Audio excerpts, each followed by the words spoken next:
Hello again! I'm Tash, and today we are back with a new bullet journal setup for September 2025. Let's get started! We are, as usual, having a quick look through the items that I pulled out for this theme. This theme was actually chosen by my daughter since it's her birthday month, and was inspired by the adorable cotton candy fairy floss inspired tree stickers. I've called this theme Whimsical Wonderland, and while it was inspired by the tree stickers, the theme is more about the colours and whimsy. I've used soft pastels, or pastels as you might say in America, and used that as the element to tie everything together. We also have some gold in there because, well, gold, am I right? But yeah, basically anything florals, outdoor elements, and pretty things are the go for this theme, and I was able to utilise some more of my sticky sheets as well. I really wanted to use these giant watercolour flowers, but sadly I couldn't really find a place for them in this theme, but I am hoping that I'll have somewhere to put them soon because they're just stunning.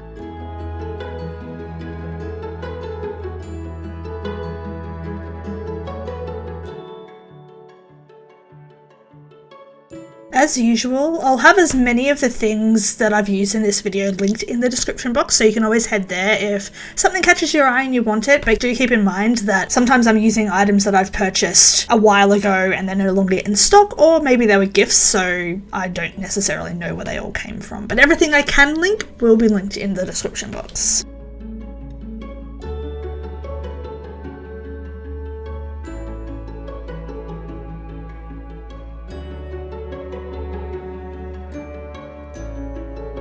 Getting started on the cover page, and I have to say that even with colour being the tie-in element, I still struggled for quite a while to work out how I wanted this cover spread to look and how I wanted to combine everything.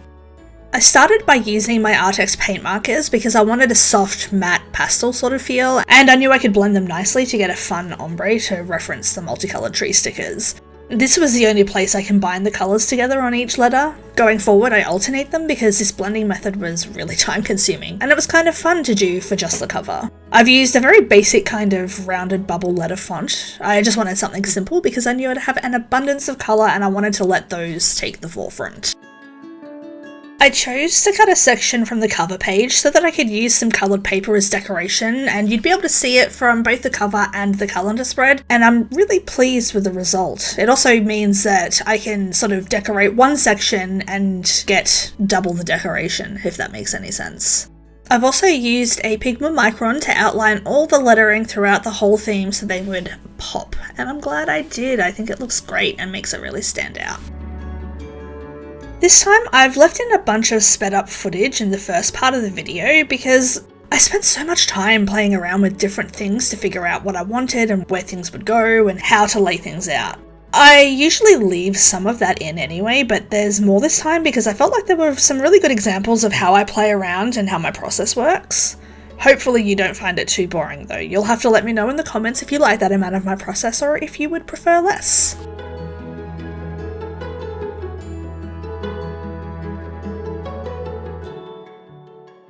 I got to incorporate some of the stunning origami papers that I got for Christmas, which I was so happy about. But I also used a lot of PET type stickers and tapes, and I had to manually cut around all the edges, and I was so done with it by the end of this theme. I did it for the watercolour splotches, the floral strips, and even a bunch of the trees as well. I just find that not having extra shiny edges makes it easier on the more functional spreads, so that you're not trying to write over shiny PET material.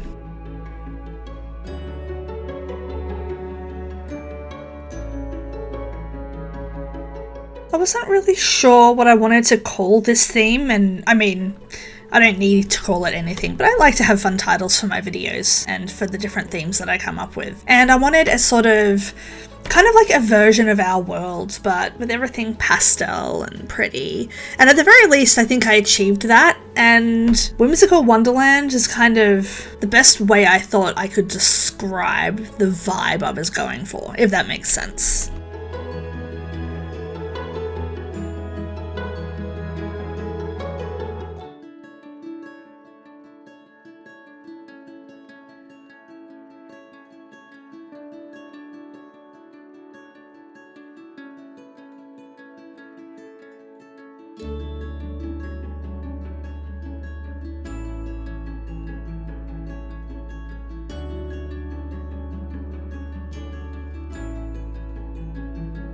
With my personal style for decorating my journal, I often layer things, and I think this theme pretty heavily relies on that kind of layering to work.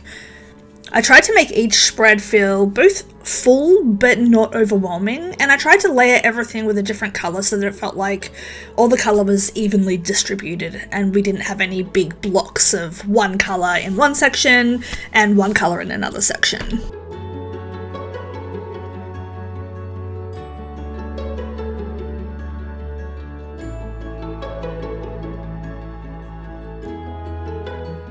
Now I'm working on the calendar spread, which is a staple for me, though most of my spreads are. I used a lot of broken lines in this theme, and the calendar boxes are no exception.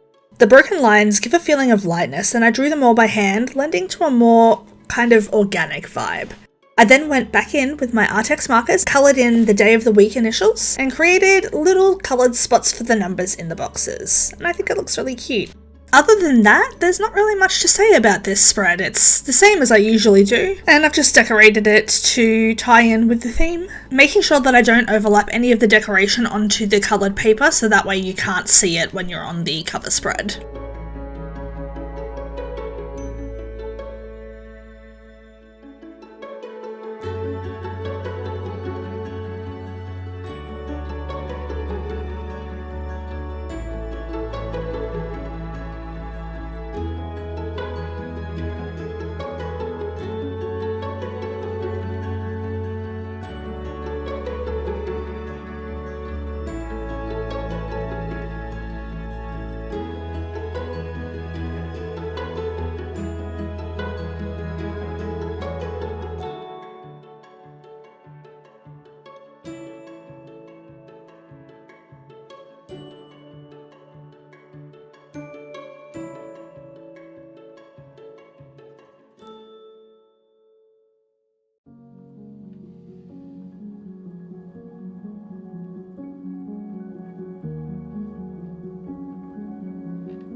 Next, spread time. We have my usual grocery list page, and this month I've decided to try out the 1 line a day page that I've seen a lot of others use. I don't know if I'll like it or if it will get used, but no time like the present to give it a try, right?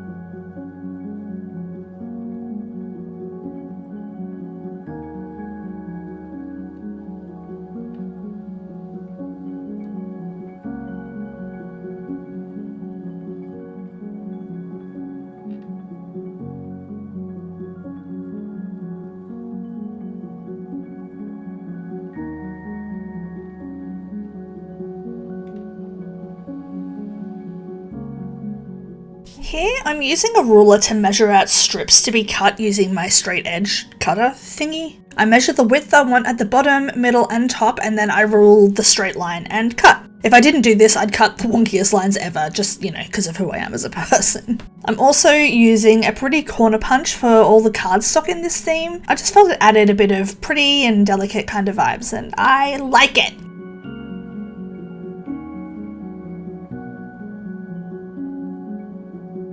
Here I'm using a transfer sticker, and you might have seen me use one earlier, but I love these things. Basically, you peel the white or clear backing off, lay the sticker onto the page and you transfer it using pressure or a rubbing motion. I like to use a little spatula that I got from Journal Say actually. And then you peel up the top layer of the plastic and it looks almost like the sticker was printed there and came with a journal. That's really cool. They're often a more matte finish than PET tapes too, which is great, especially when you're trying to record your work or take photos, and that glare can be a problem.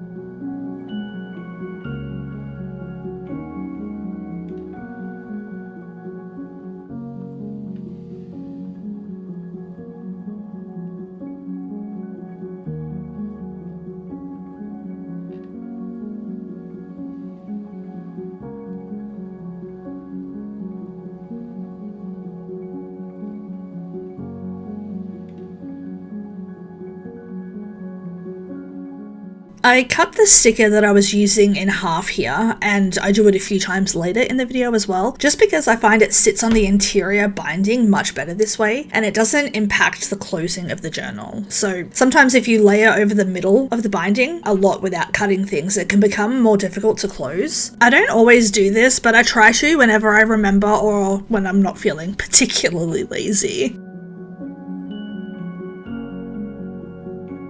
Self-care time! Adding in the 1 line a day page means I can keep my self-care bingo and trackers on one spread, which I prefer, and my mood and symptoms on the next spread, and I can dedicate a full spread to my sleep tracker. I've made a couple more changes this month to that, and we'll talk about those soon.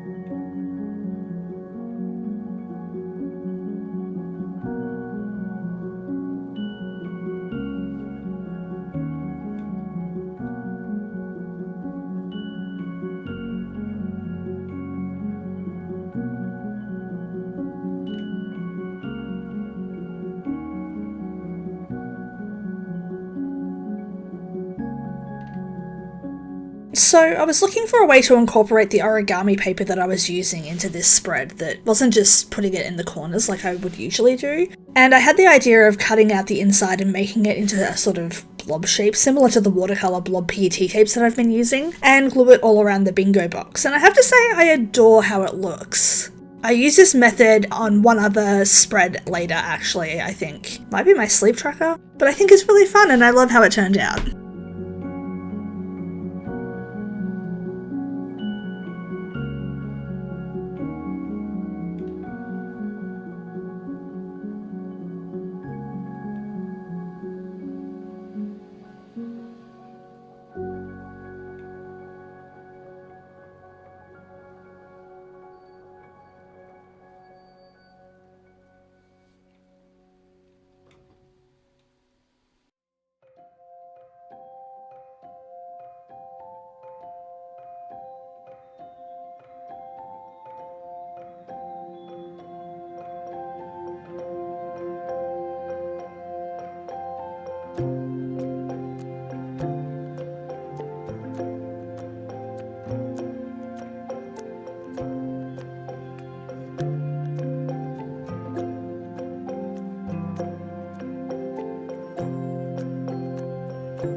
Moving on now to the second of my self-care spreads, and this is where I track my mood and symptoms. Honestly, I track so many more moods than most people, but I don't know, maybe it's because I'm autistic, but the idea of just saying I was 1 or 2 things in a day seems so wrong and disingenuous to me. Is it overboard? Maybe, but I also use the way my moods fluctuate in a day and over time to indicate if I need extra therapy or a meds adjustment or even just a break for some me time. Like, am I being more irritable than usual? Is my sleeping worse? Are my joint pains from RA worse, or am I experiencing more fatigue? Am I feeling more depressed or disconnected? And sometimes noticing that I'm feeling more disconnected can warn me that I might be coming into a depressive episode, and even though I'm pretty heavily medicated, knowing this can help me cope better if it does occur.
And here we are at the final of my self-care spreads for tracking my sleep. This month I've added more stuff to my sleep tracking, so rather than just a graph, I've moved the other elements to another separate chart.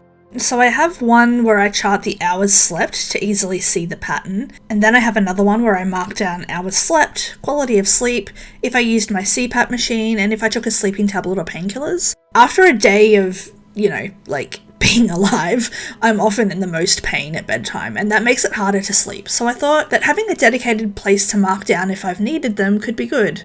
I also include a notes section for my pain meds so I can keep track of what and how many painkillers I took that day for the days that I do check that I've taken pain relief. I figure I should start keeping track and seeing if painkillers are actually helping at nighttime and how much they're helping. It's good data to keep myself accountable for what I put into my body, but it's also a great reference for my doctors to look through.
This spread is always super easy to decorate, and I speak about what it is every video since I don't see a lot of other people dedicating full spreads to these sorts of things, but basically this is where I take my obsessive love for music and I note down any song that's capturing my heart or making me press the repeat button over and over that month. It's also the place where I note down any hyperfixations and things that I'm into during that month. It could be food or a certain artist or a group or a TV show or an activity. It's really anything that I'm really enjoying and fixated on.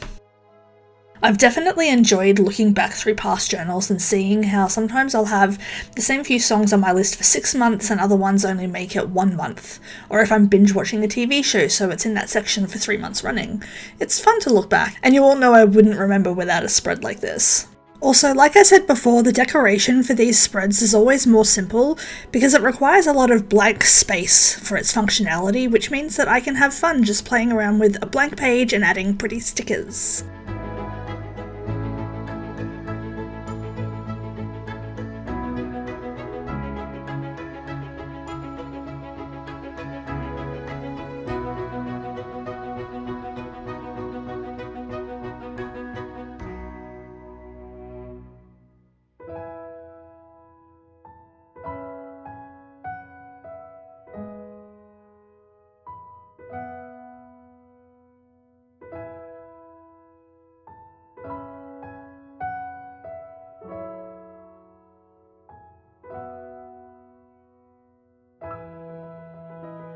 I've not seen anyone calling their memory keeping this, though that's not to say that they don't, I just haven't seen it, but anyway, I love my month at a glance spread. Here I can jot down any memories or events that have happened. They can be good or bad things, but this way I can look back at, say, March and be like, oh, in March my daughter won this award and I got sick and didn't recover for 2 weeks, and someone said something really hurtful, or I became a YouTube partner on this date. I've said before in previous videos and earlier in this one that I struggle with remembering things as well as time blindness, so this is a really good way for me to be able to remember all the things that I probably wouldn't without this spread in my life. Much the same as the last spread too, it's a simple one to decorate where I can just sort of do what I like since it's mostly a blank page.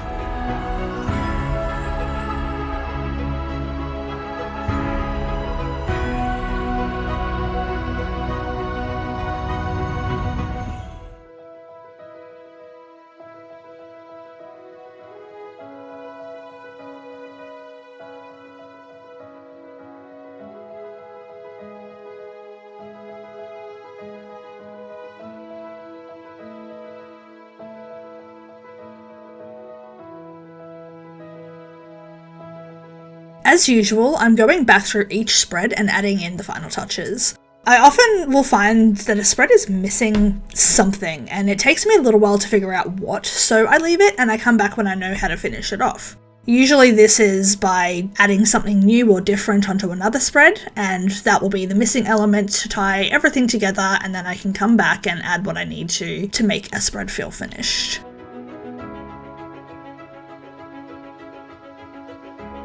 And here we are at the final spread for this video. In case you didn't know, I don't typically add my weeklies to my main Plan With Me video, but I upload them as shorts, so if you want to see them, I generally upload one of them per week throughout the month. Sometimes there'll be 2, it just depends on my schedule and how it works out, but yeah, you can check those out in my shorts playlist, or you can subscribe to get notifications, and that will tell you when I have a new short out. Anyway, this is the final spread where I have a place to reflect on everything at the end of each month. We do miss out on a little footage here. I forgot to press record because of who I am as a person, but anyway. I'll list favourite things of the month, things that made me happy, or things that I struggled with, my progress and achievements, things like that. This was a suggestion from my psychologist and I found it really helpful. At least it is when I'm doing it in the moment, and also being able to look back at these is kind of like a double whammy of reflection. The other spread is not one that everyone probably needs, but I got the idea from both Erin Smith and Jashi Corinne. I saw them set these up over the past couple of years, and I thought it'd be really helpful for me as I do a similar thing. So here is my content planner. This month I've added a spot for a new type of video since I'm hoping that I'll have some reading journal videos ready to start going up by then. The content planner helps me to keep track of what I need to be working on and when I'll release it, and it also helps me space out my content well rather than sort of just dumping it all at the same time. And it also helps me to plan out some of my members only stuff so that I can make sure that I'm giving members a decent amount of early access.